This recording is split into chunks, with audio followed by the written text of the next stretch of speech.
दफ़ा का जिक्र है, एक छोटे से गांव में एक नहायत ही आजीज और मेहनती जूते बनाने वाला रहता था। जैसे जैसे वक्त गुजरता जा रहा था, उसका कारोबार कम हो रहा था। इसीलिए उसे अपनी ज़रूरियात ज़िंदगी को पूरा करने के लिए शदीद मेहनत करनी पड़ती थी। एक दफ़ा उसके पास सिर्फ इतना ही चमड़ा बचा था जिससे वो एक जूतों का जोड़ा तैयार कर सकता था। शाम के वक्त उसने अपने भारी दिल के साथ उस चमड़े को काटा ताकि वो सुबह आकर उससे एक नया जूता तैयार कर सके। फिर उसने उस चमड़े को वहीं सामने रखे अपने काम वाले बेंच पर रख दिया।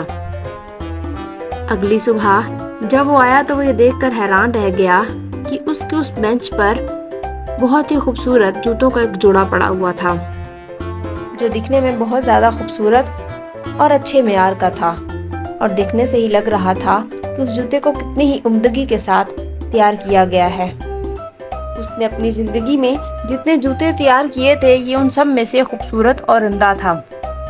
उसी रात उसने ये फैसला किया कि वो आज रात जागेगा ताकि वो इस मसले को सुलझा सके।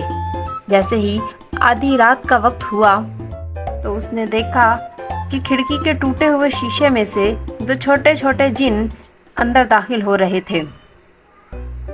उन दोनों के पाँव नंगे थे और कपड़े फटे हुए थे।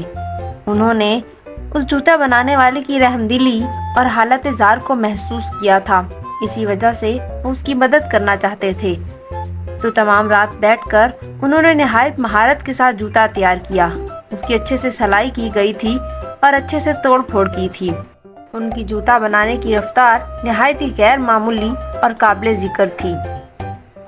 तो जूता बनाने वाले ने उनकी इस गैर मुतवक्का मदद का शुक्रिया अदा करने के लिए एक प्लान बनाया। उसने निहायत ही उम्दा चीज़ों का इस्तेमाल करते हुए उन दोनों के लिए ख़ास कपड़े बनाए।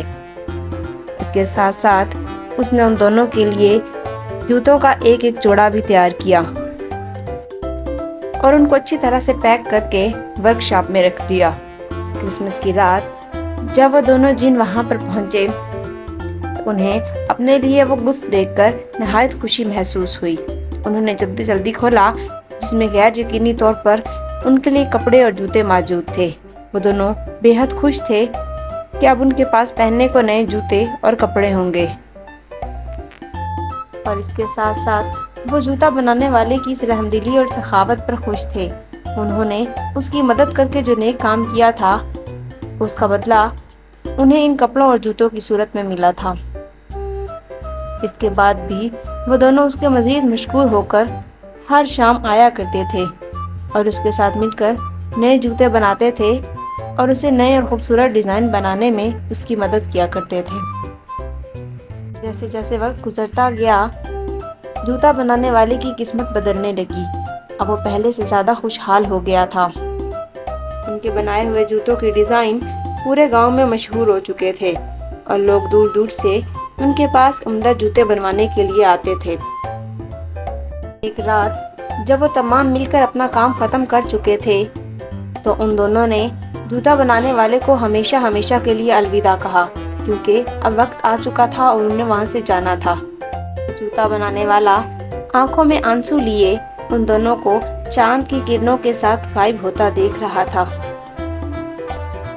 वो जूता बनाने में उसकी मदद करने पर और उसको सखावत की अहमियत का सबक सिखाने पर उन दोनों का शुक्रगुजार था।